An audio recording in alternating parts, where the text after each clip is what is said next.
Organic compounds. अब हम लोग देखते हैं organic compounds. The compounds of carbon are known as organic compounds.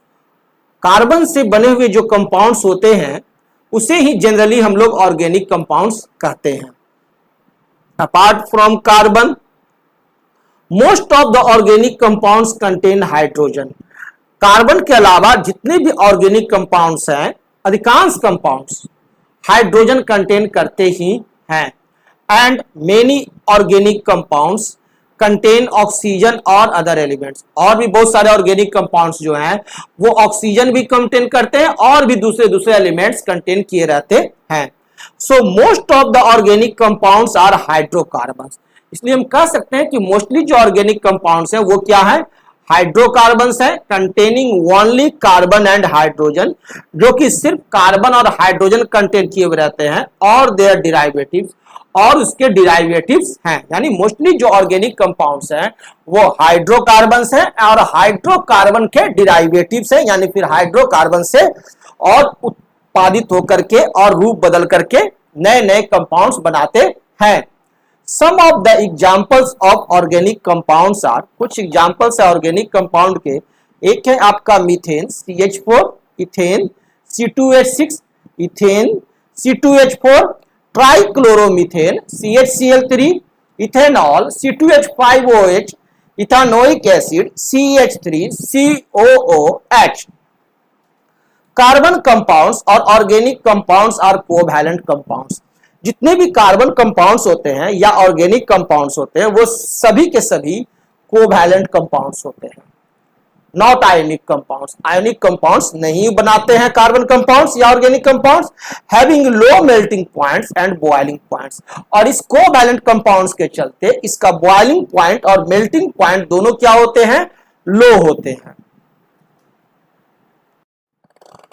The low melting points and boiling points of the carbon compounds show that the forces of attraction between their molecules are not very strong, so they are covalent compounds। और यह low melting point और boiling point क्यों होता है, due to covalent compounds। Most of the carbon compounds are non-conductor of electricity। और अधिकांश जो carbon compounds होते हैं वो नॉन कंडक्टर होते हैं इलेक्ट्रिसिटी के। क्यों? क्योंकि ये कोवैलेंट कंपाउंड्स होते हैं और यहाँ फ्री इलेक्ट्रॉन्स नहीं होते हैं। This also shows that carbon compounds are covalent in nature। यह भी शो करता है कि कार्बन जो है वो क्या है, कोवैलेंट होते हैं। कार्बन कंपाउंड कोवैलेंट होते हैं नेचर में। They don't contain ions, ये आयन कंटेन्स नहीं करते हैं। Organic compounds occur in all living things like plants and animals। Initially the organic compounds or carbon compounds were extracted from natural materials obtained from living things। और organic compounds जो होते हैं वो naturally आपको living things में पाए जाते हैं, जैसे कि प्लांट्स और एनिमल्स में। और शुरू तो यह विश्वास किया जाता था कि जितने भी ऑर्गेनिक कंपाउंड्स हैं, कार्बन कंपाउंड्स हैं, वो नेचुरल मटेरियल लिविंग थिंग्स से ही डिराइव हुए हैं। Vital force theory. अब हम लोग स्टडी करते हैं vital force theory. It was thought that the organic compounds could only be formed within a living body। ऐसा सोचा जाता था पहले कि ऑर्गेनिक कंपाउंड्स जो है वह सिर्फ और सिर्फ लिविंग बॉडी के अंदर ही बनते हैं। प्लांट्स या एनिमल बॉडी, या तो वो प्लांट बॉडी होंगे नहीं तो animal body. And hence a vital force which creates living things was necessary for their preparation. और यहीं से वाइटल फोर्स थ्योरी आया कि ऑर्गेनिक कंपाउंड्स के प्रिपरेशन के लिए लिविंग थिंग जो है वह नेसेसरी है। Vital force theory disproved by, और बहुत जल्द वाइटल फोर्स थ्योरी को डिस्प्रूव भी कर दिया गया कि नहीं, यह गलत है, या अवधारणा गलत है कि ऑर्गेनिक कंपाउंड्स जो है वह सिर्फ और सिर्फ लिविंग बॉडी के द्वारा ही प्रिपेयर होते हैं। This vital force theory of organic compounds was disproved by a scientist Friedrich Wöhler। और यह जो वाइटल फोर्स थ्योरी है वह डिस्प्रूव किया गया एक साइंटिस्ट थे फ्रेडरिच वॉयलर, उनके द्वारा। किनके द्वारा? फ्रेडरिच वॉयलर के द्वारा इन 1828 एज फॉलोज, 1828 में इस तरह से। Urea is an organic compound, urea एक ऑर्गेनिक कंपाउंड है which was thought to be made only inside the bodies of living beings like animals, जो कि सोचा जाता था कि यूरिया एक ऐसा ऑर्गेनिक कंपाउंड है जो कि सिर्फ और सिर्फ लिविंग बॉडीज के अंदर ही बनते हैं। और इस कथन को फ्रेडरिच वॉयलर ने डिस्प्रूव किया। वॉयलर प्रिपेयर्ड द ऑर्गेनिक कंपाउंड, वॉयलर ने ऑर्गेनिक कंपाउंड प्रिपेयर किया यूरिया CONH2 का होल टू, यूरिया को प्रिपरेशन किया इन द लैबोरेटरी, अपने लैबोरेटरी में, फ्रॉम एन इनऑर्गेनिक कंपाउंड, एक इनऑर्गेनिक कंपाउंड अमोनियम साइनेट से, NH4CNO। वॉयलर साहब ने NH4CNO, ठीक है, इसे कहते हैं क्या, अमोनियम साइनेट। इस अमोनियम साइनेट को लैबोरेटरी में लिया और इस अमोनियम साइनेट से उन्होंने बना दिया क्या, एक ऑर्गेनिक कंपाउंड CONH2 का होल टू। और इस प्रकार से उन्होंने वाइटल फोर्स थ्योरी के स्टेटमेंट को गलत साबित कर दिया कि इनऑर्गेनिक कंपाउंड से भी ऑर्गेनिक कंपाउंड बनते हैं। This led to rejection of the vital force theory for the synthesis of organic compounds, और यहां से और वाइटल फोर्स थ्योरी का अंत हो गया। Oxides of carbon like carbon monoxide and carbon dioxide, carbonates, hydrogen carbonates and carbonides, carbides are also carbon compounds. Carbon के और भी बहुत सारे कंपाउंड्स हैं, जैसे कि आपका ऑक्साइड्स ऑफ कार्बन, जिसमें कि आपका आता है carbon monoxide, carbon dioxides, carbonates, hydrogen carbonates and carbides. ये सब जो कंपाउंड्स हैं कार्बन के, ये आपके इनऑर्गेनिक कंपाउंड है। कैसा कंपाउंड है, इनऑर्गेनिक कंपाउंड है, ये ऑर्गेनिक कंपाउंड में नहीं आता है। But they are not considered to be organic compounds, इन्हें ऑर्गेनिक कंपाउंड्स में नहीं रखा गया है। This is because their properties are very different from those of the common organic compounds, क्योंकि इनकी जो प्रॉपर्टीज जो है, इनके जो गुण हैं, वो ऑर्गेनिक कंपाउंड से अलग है। The study of carbon compounds such as hydrocarbons and their derivatives is called organic chemistry. This is the definition of organic chemistry, and the best definition is the study of carbon compounds। Bracket में आप लिखेंगे such as hydrocarbons and their derivatives, bracket closed, is called organic chemistry। उसे क्या कहते हैं, organic chemistry कहते हैं। and the oxides of carbon, carbonates, hydrogen carbonates and carbides are inorganic compounds। और कार्बन के जो ऑक्साइड्स होंगे, कार्बोनेट्स होंगे, हाइड्रोजन कार्बोनेट्स होंगे और कार्बाइड्स होंगे, ये सब आते हैं इनऑर्गेनिक कंपाउंड्स में, which are studied in inorganic chemistry, जिन्हें कि हम लोग इनऑर्गेनिक केमिस्ट्री में अध्ययन करते हैं। कहने का अर्थ हमारा यह है कि केमिस्ट्री को दो भाग में बांट दिया गया।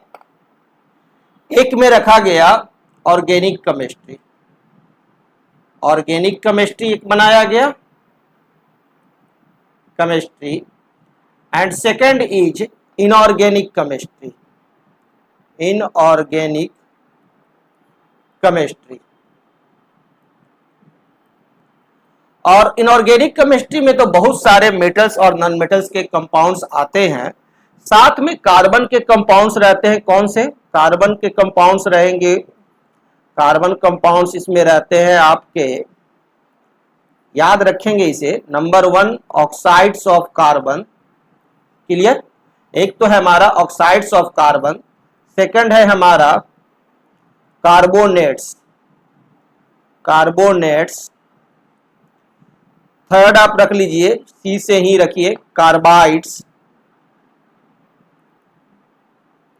और फोर्थ रखिए आप हाइड्रोजन कार्बोनेट्स, हाइड्रोजन कार्बोनेट्स। ये जो आएंगे कार्बन के कंपाउंड्स, इनकी स्टडी हम लोग कहां करेंगे, इनऑर्गेनिक केमिस्ट्री में। ठीक है। और ऑर्गेनिक केमिस्ट्री में किसकी स्टडी करेंगे? Hydrocarbons, hydrocarbons and their derivatives. और हाइड्रोकार्बन्स के जितने भी डिराइवेटिव्स हैं उनकी स्टडी हम लोग कहां करेंगे? ऑर्गेनिक केमिस्ट्री में। So clear? The large number of organic compounds और कार्बन कंपाउंड्स, ये जो ऑर्गेनिक कंपाउंड्स होते हैं उसकी संख्या इतनी ज्यादा क्यों होती है उसके बारे में देखते हैं। The number of carbon compounds already known at present is more than 5 million. Carbon compounds की जो संख्या है वो प्रेजेंट में करीब 5 मिलियन से भी ज्यादा है। Many more new carbon compounds are being isolated or prepared in the laboratories every day. प्रत्येक दिन एक नया कंपाउंड्स कार्बन का हमेशा खोज हो ही रहा है। In fact, the number of carbon compounds alone is much more than the number of compounds of all other elements taken together. अगर देखा जाए तो एक तरफ ऑर्गेनिक कंपाउंड्स रखिए और एक तरफ इनऑर्गेनिक कंपाउंड्स रखिए, तो ऑर्गेनिक कंपाउंड्स की जो संख्या है वह इनऑर्गेनिक कंपाउंड्स से बहुत बहुत ज्यादा है। Reason for the large number of organic compounds या कार्बन कंपाउंड्स, क्या रीजन है कि एक कार्बन ही पूरी ऑर्गेनिक केमिस्ट्री का सृजन करता है, ये देखते हैं। The two characteristic properties of carbon element which lead to the formation of a very large number of organic compounds या carbon compounds are, दो मेन कैरेक्टरिस्टिक प्रॉपर्टी है कार्बन एलिमेंट के जो कि आपका ऑर्गेनिक कंपाउंड्स को एक अलग से स्टडी करने की जरूरत दर्शाई और इतनी बड़ी संख्या में ऑर्गेनिक कंपाउंड्स को निर्माण किया। उसके कारण क्या है? फर्स्ट जो कार्बन की प्रॉपर्टी है वह है catenation, self linking. Self linking का ही दूसरा नाम है क्या? Catenation. CATENATION, catenation, self linking. First तो यह प्रॉपर्टी है जिसमें क्या होता है, एक कार्बन जो है दूसरे कार्बन के साथ कंटिन्यू जुड़ता ही चला जाता है। ये गजब की प्रॉपर्टी है ना, जो कि सिर्फ और सिर्फ यह स्पेशल टाइप की प्रॉपर्टी कार्बन में ही देखी जाती है। सेकंड इसकी प्रॉपर्टी होना है टेट्रा वैलेंसी, 4 वैलेंसी। इसका 4 वैलेंसी होना और कार्बन एटम का छोटा होना, यह भी एक इसका महत्वपूर्ण गुण है जिसके चलते ये अत्यधिक मात्रा में कोवैलेंट कंपाउंड बनाता है। कैसा कंपाउंड बनाता है? कोवैलेंट कंपाउंड, यानी शेयरिंग करके जो कंपाउंड बनते हैं वो। तो इन दो प्रॉपर्टीज के चलते, कैटिनेशन और टेट्रा वैलेंसी के चलते ही ऑर्गेनिक केमिस्ट्री में कंपाउंड जो होते हैं ऑर्गेनिक कंपाउंड कार्बन के, वो इतनी अधिक मात्रा में हैं। फर्स्ट, चलिए सबसे पहला हम फर्स्ट प्रॉपर्टी का डिस्कशन कर लें, self linking. One reason for the existence of a large number of organic compounds or carbon compounds is that carbon atoms can link with one another by means of covalent bonds to form long chains or rings of carbon atoms. पहला तो इसकी property है क्या कि यह एक लंबा chains carbon atom का बना सकता है ना, सेल्फ लिंकिंग के द्वारा। The property of carbon element due to which its atoms can join with one another to form long carbon chains is called catenation. और यह जो प्रॉपर्टी है कार्बन एटम की कि वो एक कार्बन से दूसरे कार्बन से साथ कंटिन्यू जुड़ता चला जाता है और एक लंबा चेन बनाता है, लॉन्ग कार्बन चेन बनाने की जो प्रॉपर्टी है, इस प्रॉपर्टी को कहते हैं क्या? Catenation. So it is the property of catenation of carbon element which is responsible for a very large number of organic compounds. और यही जो कैटिनेशन की प्रॉपर्टी है जिसके चलते ऑर्गेनिक कंपाउंड्स में कार्बन की संख्या इतनी ज्यादा है। Catenation means self linking. Catenation का मतलब क्या होता है? Self linking. जैसे आप सिक्कड़ देखे हैं लोहे का, एक लोहे का सिक्कड़ इस तरह से कंटिन्यू जितना चाहिए उतना उसमें ऐड करते जाइए और जितना लंबा चाहिए उतना लंबा बन जाता है, छोटा भी बड़ा भी, जितना बड़ा चाहिए उतना बड़ा लोहे का सिक्कड़ हम लोग बना सकते हैं आवश्यकता अनुसार। ठीक उसी तरह से कार्बन भी सेल्फ लिंकिंग करके जितना बड़ा चाहे उतना बड़ा ये बढ़ता है और इसकी कंपाउंड्स की संख्याएं भी बढ़ती चली जाती है due to self linking.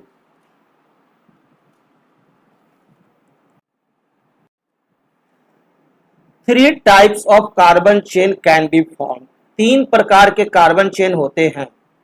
These are, number one, एक तो होता है स्ट्रेट चेन्स, सेकंड होता है ब्रांच चेन्स एंड थर्ड होता है क्लोज्ड चेन्स या रिंग टाइप चेन्स। तीन प्रकार के चेन्स होते हैं। यहां आप देख रहे हैं, ये जो फर्स्ट देख रहे हैं ये है straight chain of carbon atoms. ये जो सेकंड देख रहे हैं ये है आपका ब्रांच चेन, एक जगह क्या हो गया, ब्रांचिंग हो गया, है ना, ये है branch chain of carbon atoms. And third is closed chain of carbon atoms, और ये तीसरा है क्लोज्ड चेन। यानी इन तीनों के चलते आपका नंबर ऑफ कार्बन एटम्स जो है, कंपाउंड्स जो हैं वो बढ़ जाते हैं।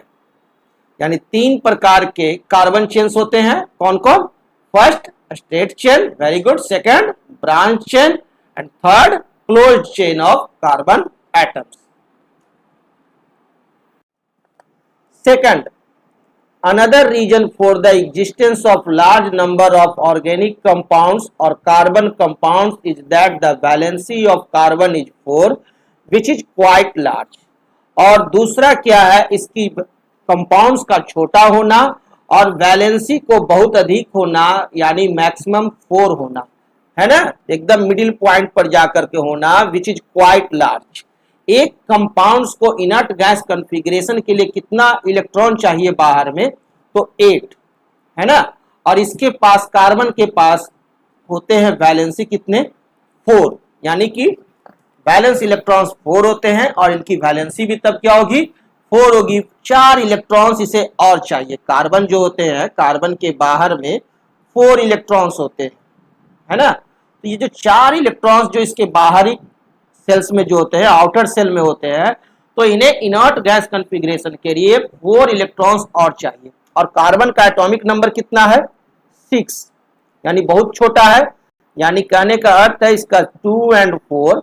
कार्बन को अगर हम देखें तो बीच में आपका है न्यूक्लियस, और न्यूक्लियस के बाद इसके बाहर वाले फर्स्ट जो सेल है उसमें 2 इलेक्ट्रॉन्स रहेंगे, 2 इलेक्ट्रॉन्स, और उसके बाद नेक्स्ट जो सेल्स हैं उसमें रहेंगे कितने, 4 इलेक्ट्रॉन्स, है ना। ये जो फर्स्ट सेल है इसे हम लोग कहते हैं के सेल, और सेकंड सेल है इसे कहेंगे क्या, एल सेल। तो एल सेल में मात्र 4 इलेक्ट्रॉन्स है, छोटा है, तो इसे न्यूक्लियस भी जो इसके बीच में जो प्रोटॉन जो रहते हैं इसे जबरदस्त कस के थोड़ा पकड़े रहता है। तो इसे इनर्ट गैस कॉन्फ़िगरेशन के लिए हमेशा ये चारों इलेक्ट्रॉन को किसी को दे भी नहीं सकता है, क्योंकि इसे जबरदस्ती से पकड़े हुए है। तो ये हमेशा, और न 4 को खींच सकता है क्योंकि इसका जो साइज है वह भी छोटा है ना।